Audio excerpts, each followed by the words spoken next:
Hello and welcome to Spirit of Place. I'm your host, Greg Roach. Spirit of Place is a podcast that focuses on spiritual travel and sacred sites around the world.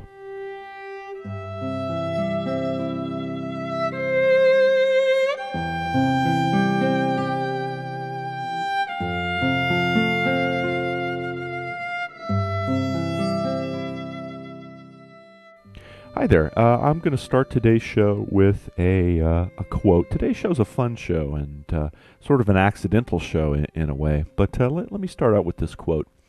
I have discovered the secrets of the pyramids and have found out how the Egyptians and the ancient builders in Peru, Yucatan, and Asia, with only primitive tools, raised and set in place blocks of stone weighing many tons.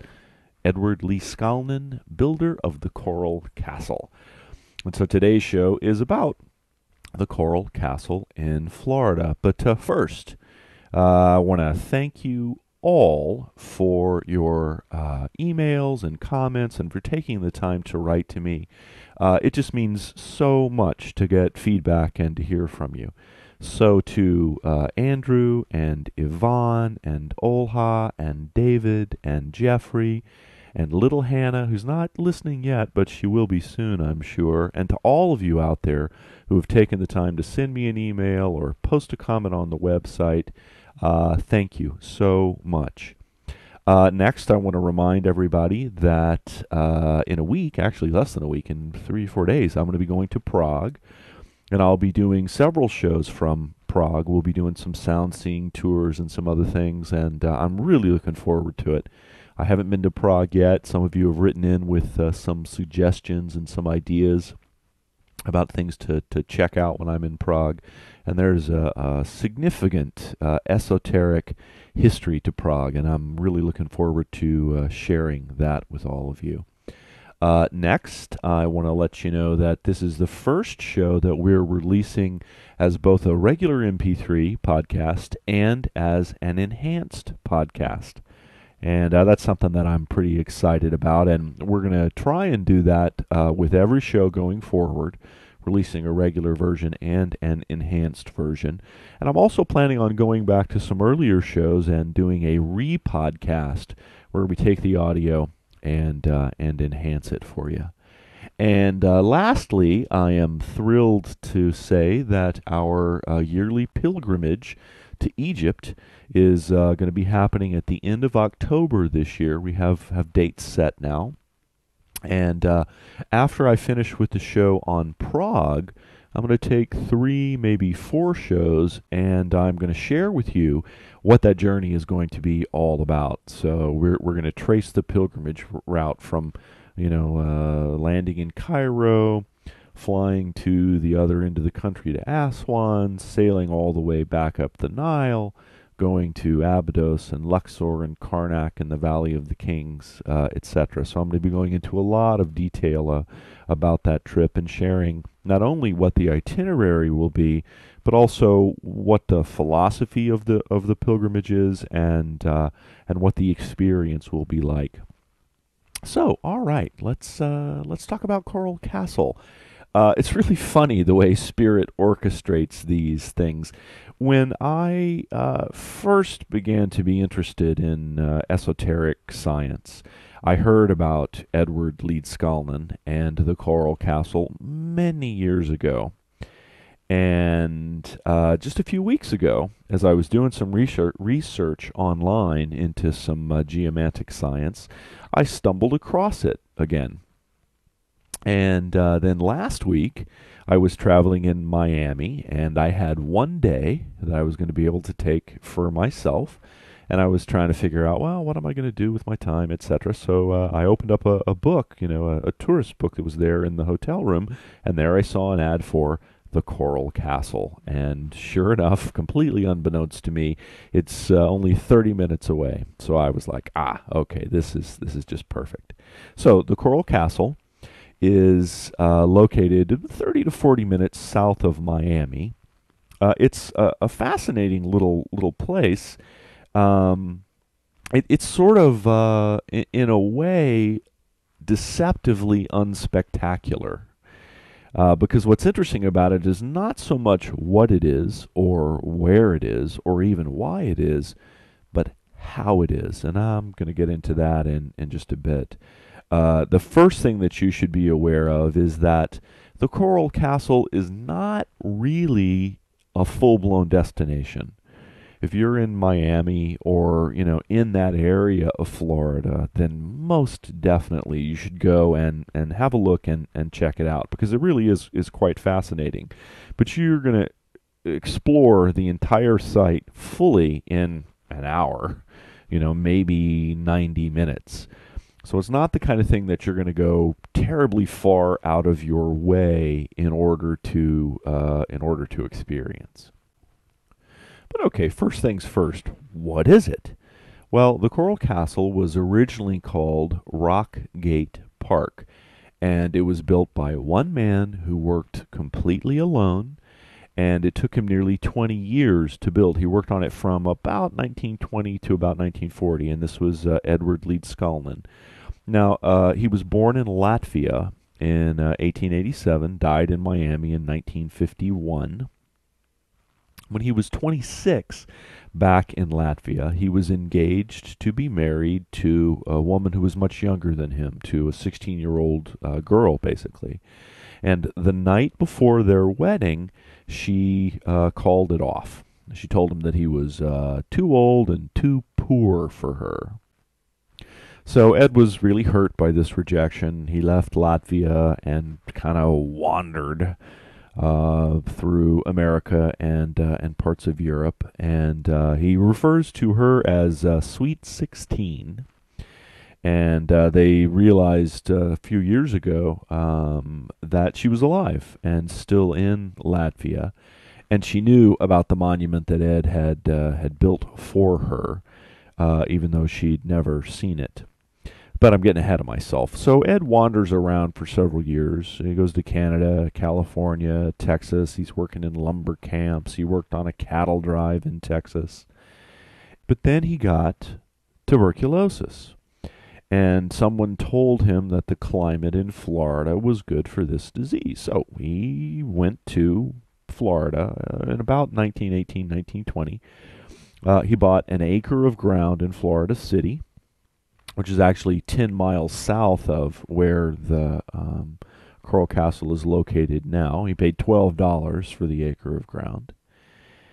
And so for reasons that are, still largely unknown, he started to work on creating the Coral Castle and dedicating it to Sweet 16, his lost love, or his unrequited love, back in Latvia. Now, this part of Florida is composed of coral rock. And in some places, the coral rock is up to 4,000 feet thick. And it's covered with just a few inches of topsoil. And so Edward created this entire structure by hand. He didn't use any machines of any sort other than just hand tools. And he cut these huge coral blocks and single-handedly move them into place. And when you see this thing, it's interesting because, again, to look at it with our kind of, modern sensibility of design and whatnot, it seems rather unspectacular. The coral itself is not particularly attractive. It's not like living coral under the ocean with, bright colors and whatnot. It looks like really roughly textured gray cement. And, the stonework is, relatively speaking, kind of crude. And the site is, fairly large. But what makes it, completely mind-blowing is the fact that it was made by one person, by himself. The guy was only 5 feet tall and he weighed about 100 pounds, so he was a little man. But it wouldn't have mattered if he were 6'8". Some of the blocks that he cut and placed and moved weigh up to 28 tons. So the fact that he did it by himself with no machinery of any kind is really quite a big mystery. And to further this mystery, no one ever saw him working. He worked primarily at night by lantern light, and he was sort of a nut for his privacy, so he was an extremely secretive individual. So no one has any real idea how he went about doing this. And like many of these kinds of mysteries, it becomes even more remarkable when you start to stack it up against sort of modern efforts that have come since then. And I'll be talking about those in just a few minutes. So, as I said, Ed started out in Florida City, which is about 10 miles from the current site. And he and the Coral Castle were located there until about 1936. And at that point, somebody was planning on building a subdivision nearby him. And as I said, he was a very, very private and secretive guy. So that's when he moved to the current location, and just about everything that's in the current location was originally carved in Florida City. So he had the chassis of an old Republic truck, and he put two rails onto it, and he had a friend who had a tractor who helped him. So people saw the tractor and the chassis hauling things, but no one ever saw Ed loading or unloading the trailer. As a matter of fact, the tractor driver, whenever it was time for Ed to load something, Ed would ask the guy to turn his back. So once again, it's completely unknown how it is that he moved these multi-ton blocks. So coral weighs about 125 pounds per cubic foot. And just to give you an example, each section of the perimeter wall is 8 feet tall, 4 feet wide, 3 feet thick, and they weigh about 13,000 pounds. All total, the entire structure weighs over 3 million pounds, all of which Ed quarried, cut, trimmed, and assembled by himself using only simple hand tools and no mortar whatsoever. Pretty amazing stuff. So Ed's only job was building and giving tours for the Coral Castle. And the gate, there were two gates to the thing, one of which is the 3-ton gate. There's a 3-ton gate and a 9-ton gate. Sadly, the 9-ton gate is not functioning anymore. I'll talk about that in a bit. So the 3-ton gate is triangular, and it weighs about 6,000 pounds, and it's balanced on the axle of a Model T Ford. And he put a Coca-Cola bottleneck on the end of the axle so that it would lubricate the axle. And the cap on the bottle was kept in place so that it would keep rain from getting into the housing. Now, the cap has since been lost, but there aren't any gears or bearings at all in the rotating mechanism. And Ed used to keep this gate closed, and there was a bell outside that he had made from the housing at the rear end of an old Ford, and the clapper was made from the steering column. He was always, making things out of old car parts because this is like the only resources that he had. And there was a sign nearby that said, "Ring the bell twice." So if you only rang the bell once, or if you rang the bell more than twice, Ed would completely ignore you. If you rang the bell twice, and if he wasn't busy with something else, he'd come and swing open the 6,000-pound gate, and he'd offer to give you a tour for 25 cents. And so that was his only job. And so he lived there. His living quarters and his experiment room are in one huge tower that's 2 stories. His living quarters were upstairs. The experiment room was downstairs.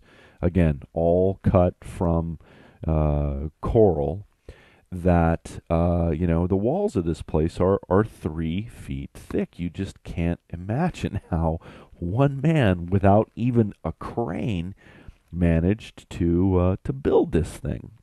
So not only does he have his living quarters, his experiment room, the perimeter walls, I mean, it really is like a castle, but all of the furniture inside he created and carved himself.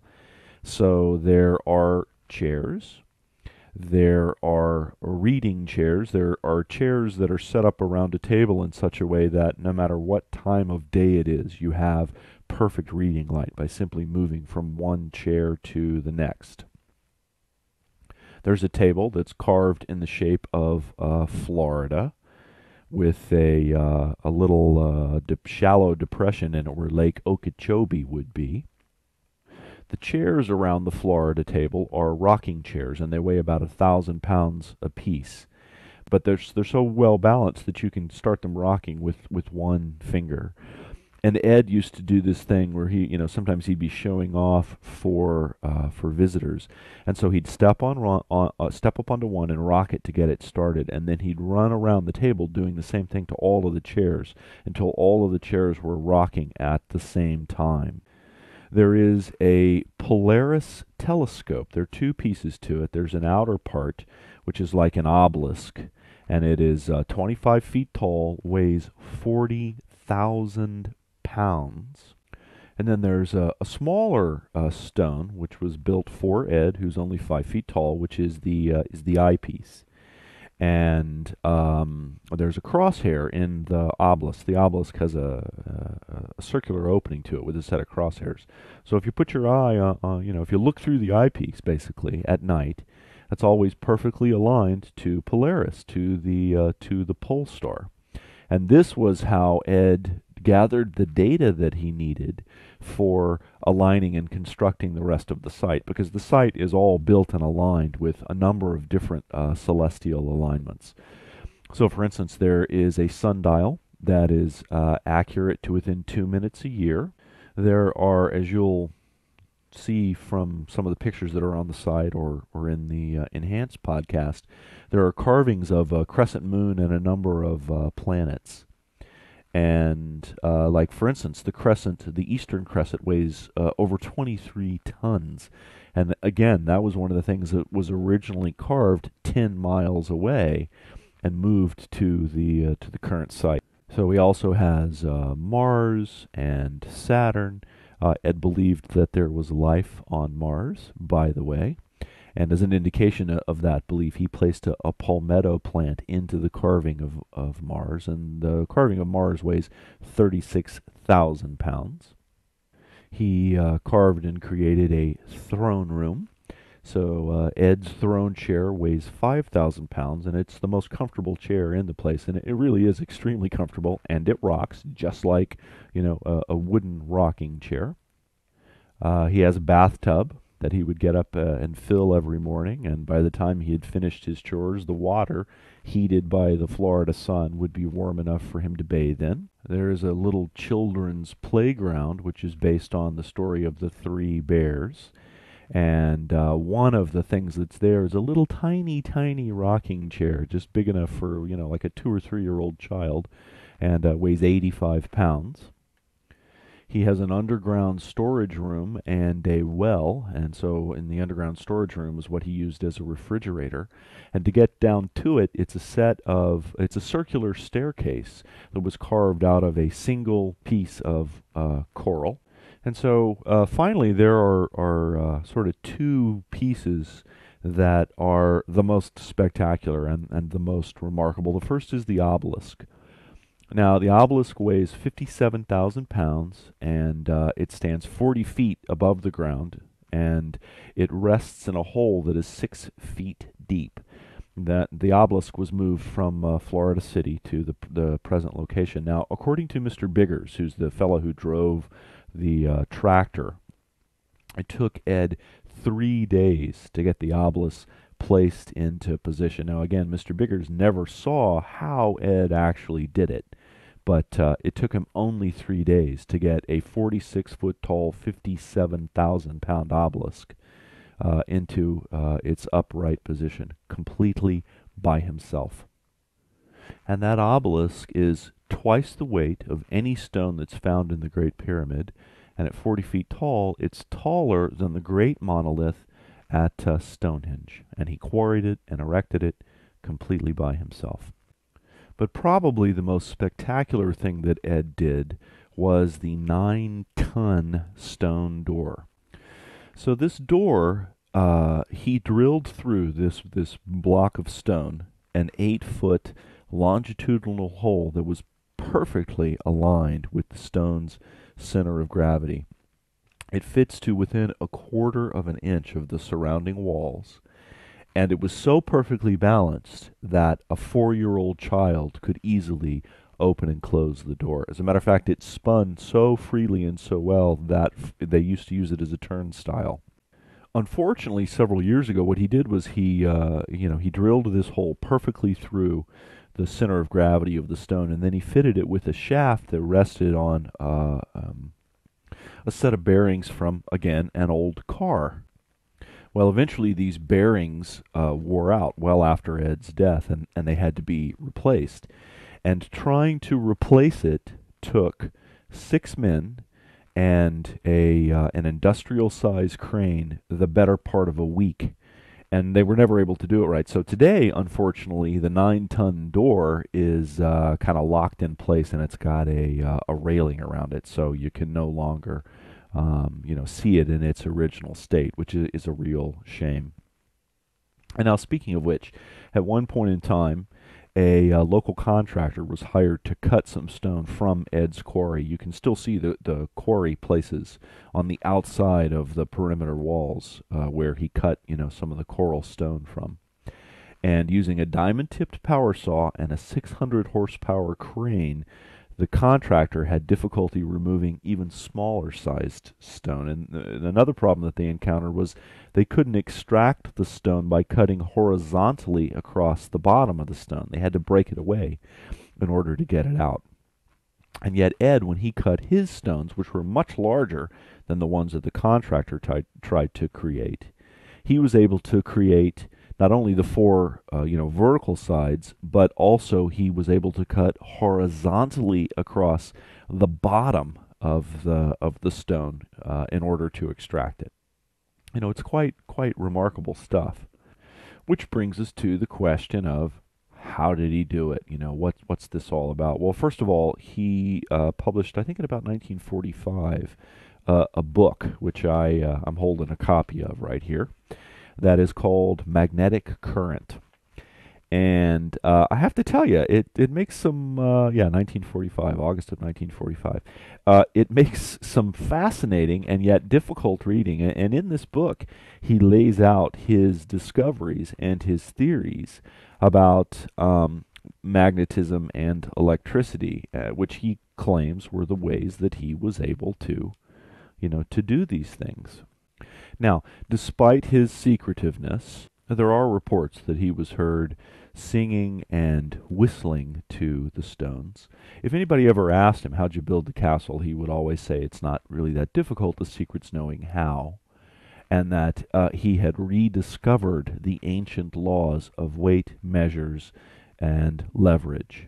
And he would say that these laws involved the relationship between the earth and celestial alignments, etc. But, he was always extremely sketchy about it. He did say that he could see the beads of light on an object, which he said were the physical presence of nature's magnetism.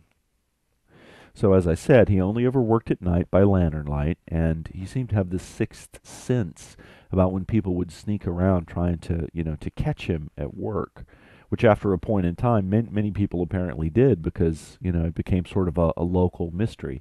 But he always knew when someone was around, and he'd stop work and he'd only continue after they left. But regardless, there are some people who claim to have caught glimpses of him at work. So one person claims to have seen the rocks moving by themselves. A neighbor states that he saw Ed singing to the stones with his hands placed on their surface.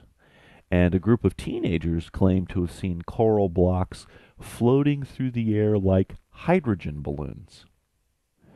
And so this brings us to to two bits of corollary information.